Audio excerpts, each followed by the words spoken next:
Hi, I'm Jennifer of CelticKnotCrochet.com, and today I'm going to show you how to weave the knot for the Celtic Knot key fob. This is the project right here. It was first published in honor of National Crochet Month last year, 2017. The pattern is free on my blog at CelticKnotCrochet.com. You would need the pattern to first get the instructions on how to make this crocheted cord. And as you can see, there are a variety of bumps and turns in this cord, and all those details are laid out for you in the pattern. But as you put the cord down, it does not lay in a straight line, and that's on purpose. The next thing you would need, also found in the pattern, is this diagram, a cork board, and some sewing pins. So you put the diagram on the cork board by pinning it in place. Then you want to find the star on the knot and trace the knot with your finger, noting where all the under and overs are and the points, because this knot is basically two hearts locked together. And then you want to take the end of the cord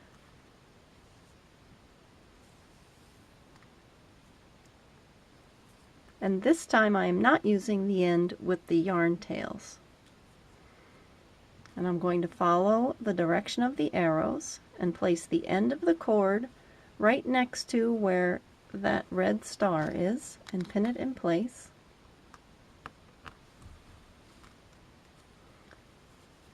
And I'm going to lay the cord along the path, pinning it whenever I need to. I can see it's kind of popping up here, so I'm going to pin it so it doesn't keep doing that.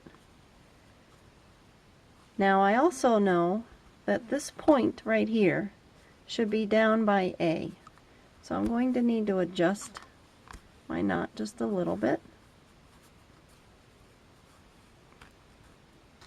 That comes with practice.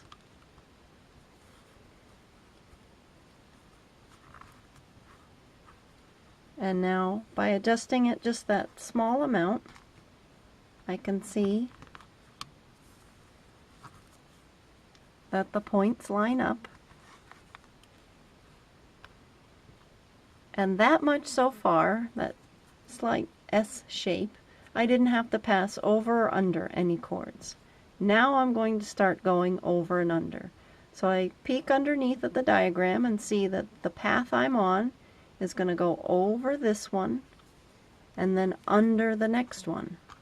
Now I could try to take this end of the cord and squeeze it under there, but there's a trick.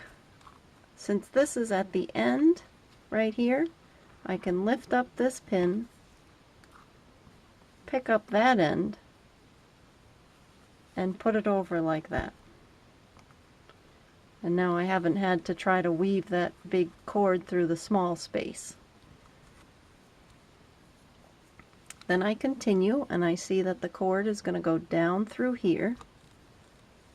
So I'm going to go over that end. I know it's going to be an over because I want to cover that end. We don't want to see any ends of the cord showing. So then the next one right here, I want to pass under that.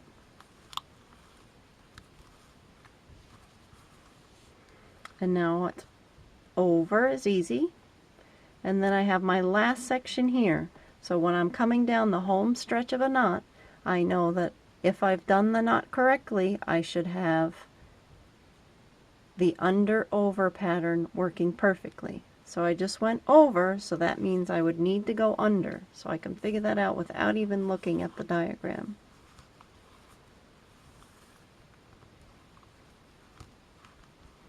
And since I just went under, now I'm going to go over. And now I have another point in my cord, which should bring me right to the point that it matches there at point B. And then here's my end that I'm going to hide under that over.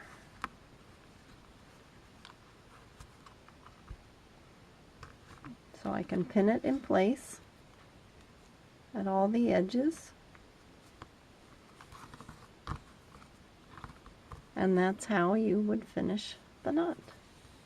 And if you need to, to me, my point is not all the way up there, so I'm going to take out a few pins and pull this cord down a little so I can pull that point so it's more in line with the A point.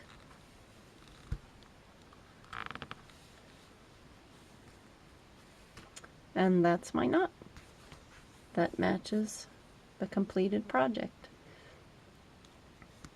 Now what you want to do from here is pin across, pin the end in place.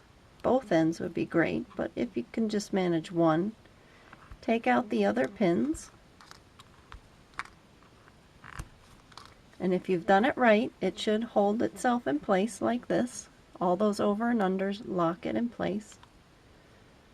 And then you can turn it over and use these yarn tails with your yarn needle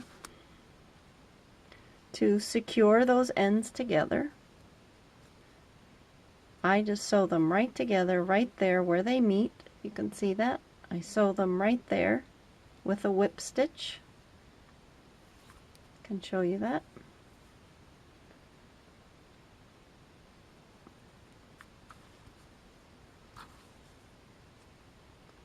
And I try to line up the top edge to the top edge.